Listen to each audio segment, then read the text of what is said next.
Thank you for joining us for this look at the best original reporting from KPBS News this week. I'm Maya Trabulsi.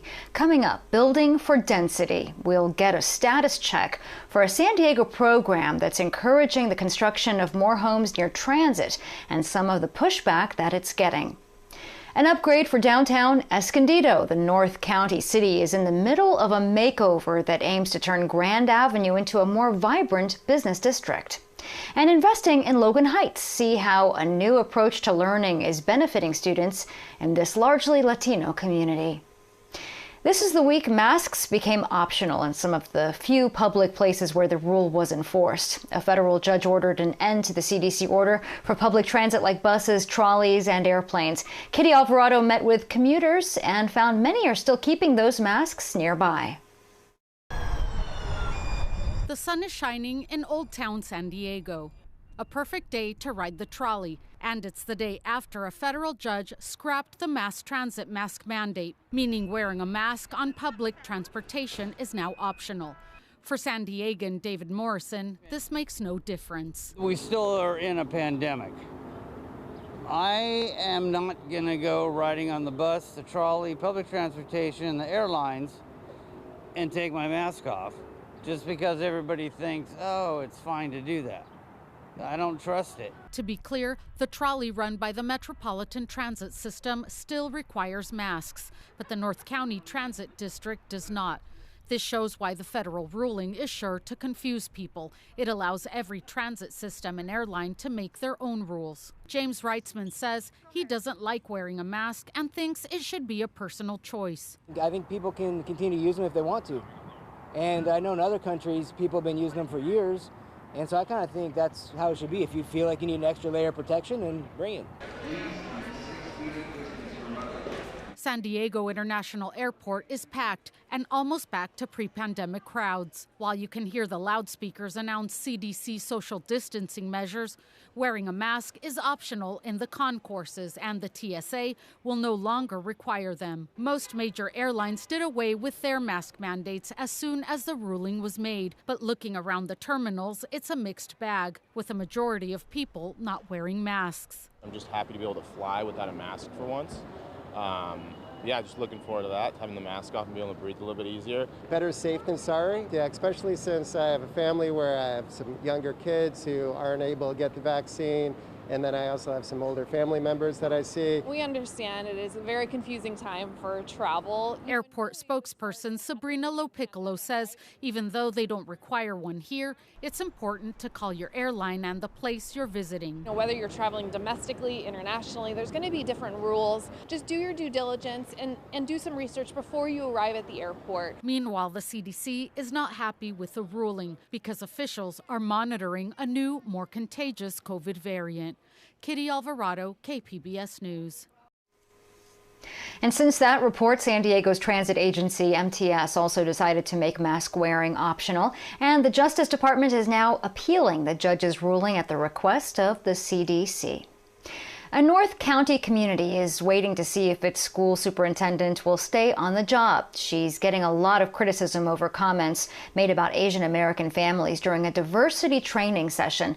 KPBS education reporter MG Perez tells us why a public apology might not be enough. We'll now move on to our public comment section for non-agenda items. The Wednesday night board meeting of the San Dieguito Union High School District was filled with parents, family, and former students of Asian descent who cannot believe what they heard the superintendent said. I just want to say your words deeply hurt me, hurt my family, and also discredited my kids that what they did, what they worked so hard for. The comments were made by Dr. Cheryl James Ward during a district diversity, equity, and inclusion training last week when she characterized and credited the success of the district's Chinese students to wealthy parents and extended Asian families able to support them, unlike other minority groups that can't, she said. The backlash came quickly, as did the superintendent's apology, which she repeated at last night's board meeting. I do apologize to our Asian community. I apologize to the community at large, and I apologize to my students. Dr. Ward has only been Escondido's superintendent since November. KPBS News has learned that she is now on administrative leave, pending a further investigation. She has apologized publicly twice now, with no further comment. We're becoming a no place for hate district. Every school is a no place for hate school now. In January, she did speak about her plans for revitalizing the district's efforts in diversity training and awareness, following a couple of incidents of hate graffiti sprayed on walls at Escondido Academy. To ensure that our staff understands what it means to be an anti-bias educator, what it means to understand their own biases, and that the work is ongoing. Not everyone is demanding a resignation. Molly Woods Drake is president of Encinitas for Equality. I believe the approach is counsel, not cancel. And many of our students are already worried about saying the wrong thing, doing the wrong thing, hurting their classmates or their friends, but they want to learn. Yusuf Miller is with the North County Equity and Justice Coalition. If we have more inclusive thought, if we have more diverse thought and knowledge about different groups, this type of statements would have never come out. My bottom line is we request Dr. Ward to resign. The Escondido School Board will have the last word on the superintendent's future. MG Perez, KPBS News. Those looking to boost our housing supply can speed up the process depending on where they build. It's part of a program called Complete Communities that allows unlimited density near public transit. KPBS Metro reporter Andrew Bowen updates us on how it's going and one of the projects now underway. Construction is just getting started at 901 West Washington Street in Mission Hills. This is where Sohail Nakshab is building 54 studio apartments. They'll be compact, he says, like a Swiss Army knife. As you can see from these renderings, we have built-in sofa that transitions and becomes a bed. We have tables that come out of the wall, abundant storage. Nakshab is using Complete Communities, a program that lets developers build as many apartments as will fit on a given lot, with no limits on density or height. Instead, the limit is on floor space, meaning the taller the building, the more slender it has to be. It's a new approach to housing that encourages smaller, less expensive homes. And if the goal was to get more housing built, early results show it's working. If Nakshab were to build according to the site's official zoning, his project would shrink from 54 homes to 9, and the 5 low and middle income affordable homes in his project would be gone. Think about it. If it's only 9 units and I'm already into the land for $2 million, I have to build super high-end luxury just to recover my initial basis into the property. These are not going to be rentals. It's just going to be super bougie units. That doesn't really add value to our community. It doesn't activate our communities. Unlimited height might conjure images of skyscrapers, but most, if not all, the Complete Communities projects are around 8 stories or less. Nakshab says high-rises trigger expensive building code requirements that don't make economic sense.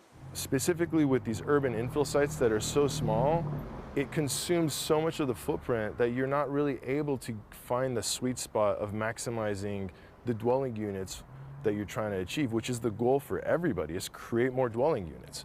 Nakshab's project is one of 4 apartment buildings that's been approved under Complete Communities. Another 10 projects are pending approval, and more are popping up every month.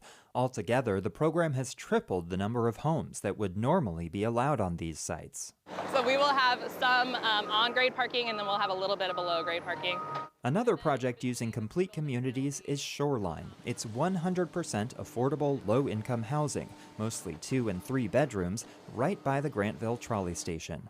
Marie Allen of Affirmed Housing says it wasn't unlimited height or density that attracted her to Complete Communities. It was relief from development impact fees. The program gives a steep discount on those fees for affordable housing. Allen says that saved the project about $1 million, which helped immensely when applying for affordable housing tax credits. The savings that Complete Communities provided meant that we needed less subsidy from the state. And the less subsidy we ask for from the state, the more competitive we are. And if we're not competitive, then we have to wait another 6-9 months to apply again. Complete Communities is designed to be resistant to neighborhood opposition, letting projects bypass the Planning Commission and City Council and get approval directly from city staffers. But that opposition hasn't gone away. I'm extremely opposed to this building. This is just way too much, too big. A 7-story building will stand out. What is the community getting out of this? That was Nicole Phillips, Kim Emerson, Blake Thomyer, and Francis Pritchett speaking at a recent meeting of the Normal Heights Community Planning Group. They're all opposed to a 7-story, 175-unit apartment building proposed right here on Adams Avenue. The developer intends to use Complete Communities to build more than 6 times the density and more than double the height. Resident Adam Deutsch sums it up. My sense is that this project simply doesn't fit the community plan. Still, the community plan for Normal Heights hasn't been updated in a quarter century, and in a housing market where scarcity is driving steep inflation in home prices and rents, Complete Communities is proving extremely effective at getting a lot more housing built fast. Andrew Bowen, KPBS News. The cost of housing is directly tied to San Diego's homelessness problem. This week, Andrew Bowen hosted a KPBS community conversation on what is and isn't working locally. You can stream it anytime on the KPBS YouTube page. And Andrew's story on density is one of our most read at kpbs.org this week. So is the hate crime investigation in Lakeside after the stabbing of a 16-year-old black girl. A new phase for SDSU's renovation of the Mission Valley Stadium site as work begins on a new river park. And a makeover for historic downtown Escondido. Tanya Thorne shows us the progress made along Grand Avenue. Drilling and construction workers have filled Grand Avenue in Escondido, where the Grand Tea Room is located. While tea and construction aren't the best combo, Luisa Magoon, the owner of the tea room, says she doesn't mind it. It's been a couple months, yeah, but it's okay. We're excited about the end result. She's talking about the Grand Avenue Vision Project, a plan to improve Escondido's historic Grand Avenue to drive more businesses and visitors into the city. Magoon says the improvements came from requests made to the city by business owners on Grand. We gave them ideas, widening the sidewalks and putting more plants in and just the different ideas. And so we were super excited when we found out that they were actually listening and doing something about it. Jennifer Shunick is the Deputy Director of Economic Development with the City of Escondido. She says changes to Grand Avenue will be implemented in phases. The Grand Avenue Vision Construction Project is really the first phase in revitalizing downtown Escondido.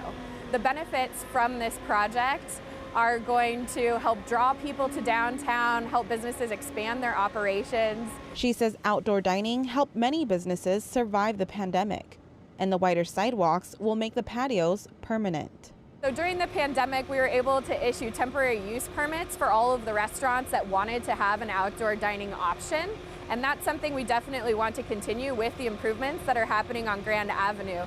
In addition to wider sidewalks, traffic on Grand will narrow down to 1 lane in each direction. Parking spaces will be added and string lighting will go up. Shunick says changes will only be seen on the north side of Grand Avenue before construction comes to a pause, right before the annual Cruisin' Grand Classic Car Meet resumes from May to September. Cruising Grand is a really important event in our downtown area, and we want to make sure that the event organizers feel comfortable with the state of Grand Avenue when that event starts. Then construction for the next phase is planned to start again in early 2023. Shunick says a completion date for the full Grand Avenue Vision Plan is yet to be determined, because only about half of the $15 million project has been funded. Most of the businesses on Grand Avenue are excited about the improvements that are happening here in the downtown area. But there's another project that has a big part in Escondido's revitalization. And that project is taking place all the way at the end of Grand Avenue, where Palomar Hospital used to be. It's not there anymore, and it's made way for Palomar Heights, a new development that's going to be catered to residents and businesses. If you stand at the Escondido sign at the end of Grand and you look down, historically you would see the large 9-story tower of the hospital. And now that that has been demolished, we wanted to create another landmark, create another beacon. Ninia Hammond is with Integral Communities. The developer is replacing Palomar Hospital with Palomar Heights. It's a mixed-use development, and the plans call for over 500 homes, some luxury and some what the developers call attainably priced. Our idea was to bring a product type to the market that was smaller in size and lower in bedroom count to try to create a product that was attainably priced. What we describe that as is an entry-level buyer. 90 rental units will also be specifically for seniors 55 and over. Plus, it includes some retail and restaurants. That was one of the reasons why we tried to be careful about the amount of retail that we incorporated. We wanted it to be additive and not cannibalize the existing retail. Hammond says construction of the development will take between 3 to 5 years. And back at the Grand Tea Room, Luisa Magoon is looking forward to what's ahead. But we're hoping that with all the improvements that are going on and with Palomar Heights building all those apartments and condos, that it draws more businesses to want to move into downtown in addition to the customers. Tanya Thorne, KPBS News. And we're going to stay in North County for this next story. A long-needed resource will soon open its doors to those suffering mental health emergencies. Alexander Nguyen tells us how it will give people a place to heal. With that, the county officially opened its 5th crisis stabilization unit and 3rd in the North County. It's a place where people experiencing a mental health or substance use crisis can go to seek help outside of an emergency room. Services are provided on a walk-in basis. And most important, the success of these crisis stabilization centers is that to reduce the crisis and to help stabilize the individual so they can be linked back with their family and the other people supporting them. Dr. Nick Machion is the head of the County Health and Human Services Agency. He says without these crisis centers, people might be taken to ERs or jails and never get the help they needed. It allows for more options to connect people to the care they need. These crisis stabilization units, or CSUs, are also a safe alternative for law enforcement officers to drop off people with a mental health crisis for care. They are designed for the smoothest possible transition for law enforcement to hand off care. Oceanside Police Chief Fred Armijo says his agencies receive several mental health services calls a day. The number of calls for service that have a mental health component to them has increased dramatically over the last several years. So it's common for several times a day that we're getting somebody into some form of mental health services. He says the new center will cut down the time officers are out on these calls from several hours down to about 10 minutes. Everything in this place is designed with a calming, relaxing effect, such as this room and the connecting patio. Machion says it was specifically designed that way to help people in crisis. We put great effort in thinking about people are in crisis, they're dealing with trauma. So what you want to create is an environment that reduces all that external trauma, and so you create a soothing environment. Inside the 8,000 square foot facility, there are recliners, gardens, patios, and reflection rooms so people experiencing mental health crises can decompress. So far this year, CSUs have helped 5,200 individuals. Only 5% of those were referred to higher level care. Most were able to return home to their family within the day. With their success, the county is planning to open a 6th CSU soon, this time in East County. The Oceanside Center will open to the public starting next week. Alexander Nguyen, KPBS News. Friday is Earth Day, and there are plenty of opportunities to enjoy nature this weekend. KPBS reporter John Carroll stopped by an event that's all about the earth and what grows out of it. When you think of a garden, what comes to mind? For many of us, it's something like this, the Rose Garden at Balboa Park, resplendent in its floral beauty. This kind of garden is not so much about the eyes, more about the stomach, about nutrition. These are called tiny gardens. It's a way to get people started growing their own food. This is the second year Bayside Community Center in Linda Vista has provided tiny gardens to the community. It starts with students from High Tech High in Claremont shoveling soil into bags. We spent a lot of time shoveling dirt into these felt bags. But for Hope Shaw and her friends, it was all totally worth it. Wanting to help people who are without access to healthy food, because it is a basic human need, a basic human right, and no one should be without it. Put it in the back seat of the trunk. Right here is good? County Board of Supervisors Chair Nathan Fletcher originally partnered with Bayside last year as a way to get food and the means to grow it to people during the pandemic. If you can locally grow, you're going to get access to fresh produce and vegetables. You're also going to have a positive environmental impact of not trucking things across the country, across the world. And it's not as hard as it seems. All right. Okay, thank you. You're welcome. Along with the soil, everyone here got a tomato and cilantro plant, a drip tray, tomato cage, and watering can. And they're provided instructions on how to make their garden grow. But the sum total of what folks are getting here is so much more than the parts. One of the moms here told me her kids would never eat vegetables until they grew them themselves. And now they eat them all the time and they tell all their friends about it. Tiny Gardens, a name that really only makes sense at the start, for these gardens will grow and turn into something big, something fun, something that is life-sustaining for people and the planet. John Carroll, KPBS News. And finally, a multi-million-dollar investment in Logan Heights. It's all about giving kids in the historically Hispanic neighborhood a modern approach to learning. KPBS education reporter MG Perez met some of those who are already benefiting.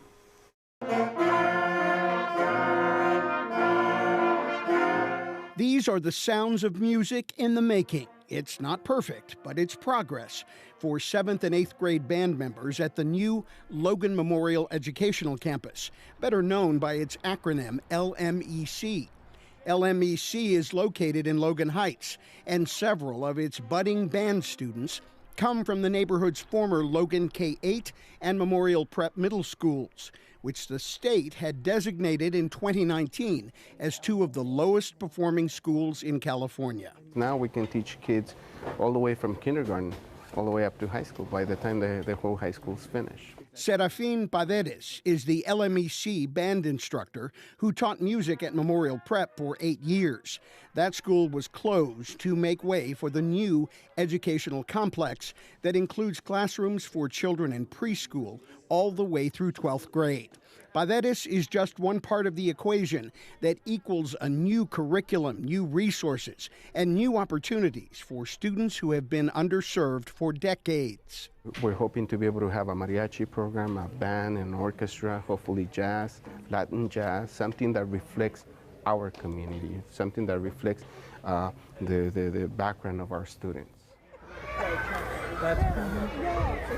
San Diego Unified invested $180 million in taxpayer-funded bond money to demolish the two former schools on the city block between Ocean View Boulevard and Logan Avenue and replace them with state-of-the-art structures, including the first-ever Logan Heights High School.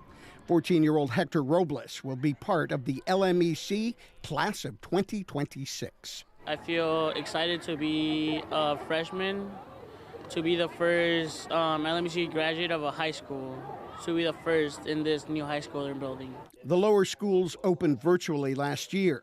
This is the first year students are on campus. The high school opens in August. Antonio Villar was the principal at the former Fulton K-8.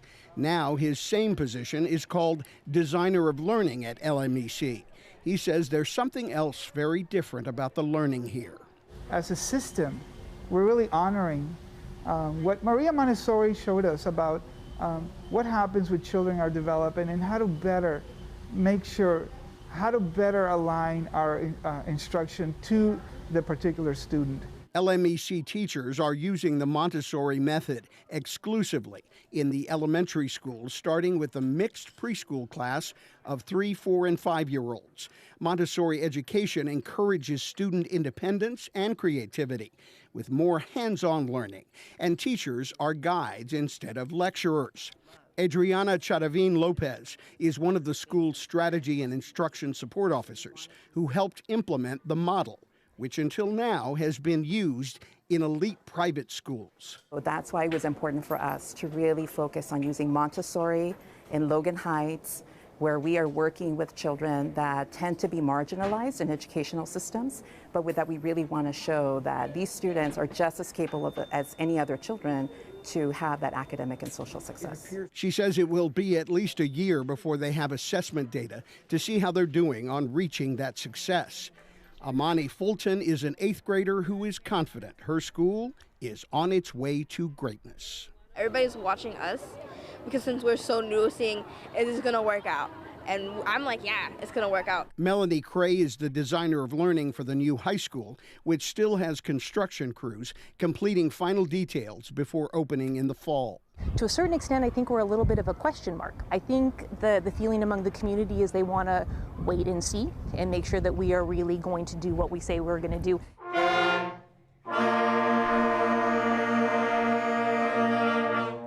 Back at Mr. Padedes' band practice, the sound of success is already being heard. MG Perez, KPBS News. Hope that you enjoyed this look at KPBS News this week. I'm Maya Trabulsi. Thanks for joining us.